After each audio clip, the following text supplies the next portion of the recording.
কিছু কিছু পুরুষ মানুষ আছে দেখবেন যে অফিস থেকে বাড়িতে এসে মা বাবা ভাই বোনের সাথে এত সুন্দর কোয়ালিটি টাইম স্পেন্ড করে, যেটা আসলে দেখলেও ভালো লাগে। কিন্তু ব্যবহারটা তখনই খারাপ লাগে যখন বউয়ের সাথে সময় কাটানোর সময় কোনো কথাই তাদের মনে আসে না। আসলে তাদের বউয়ের সাথে সময় কাটাইতেই ইচ্ছা করে না। বউ এই যে সারাটা দিন একা একা থাকে, বাচ্চা কাচ্চা সামলায়, সংসারের সমস্ত কাজ সামলায়, তারও তো ইচ্ছা করে তার স্বামীর সাথে কথা বলতে। কিন্তু দেখবেন যে সেই পুরুষ মানুষটা বাসায় বাসায় আইসা মা বাবা ভাই বোনের সাথে কত গল্প করবে, তাদের কত কথা জমা থাকে মা বাবা ভাই বোনের কাছে, কিন্তু বউয়ের কাছে গেলে কোনো কথাই থাকে না। তখন তার টিভি মোবাইল এইসব নিয়েই ব্যস্ত থাকে।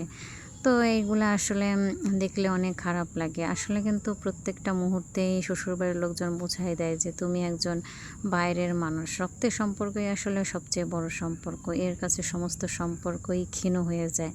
বউয়ের সাথে তো আর এই পরিবারের কারো ওরকম রক্তের সম্পর্ক থাকে না, তাই না? যার কারণে বাইরের মেয়ে হয়ে সবসময় থাকতে হয়। দেখবেন যে সেই পুরুষ মানুষটা সারাদিন কাজ করে আইসা বউয়ের সাথে কথা বললে তার ক্লান্তি দূর হয় না, বরঞ্চ টেনশন বাড়ে। এমন একটা অ্যাটিটিউড নিয়ে থাকে, মনে হয় যেন সে সবসময় শুধু চায় আর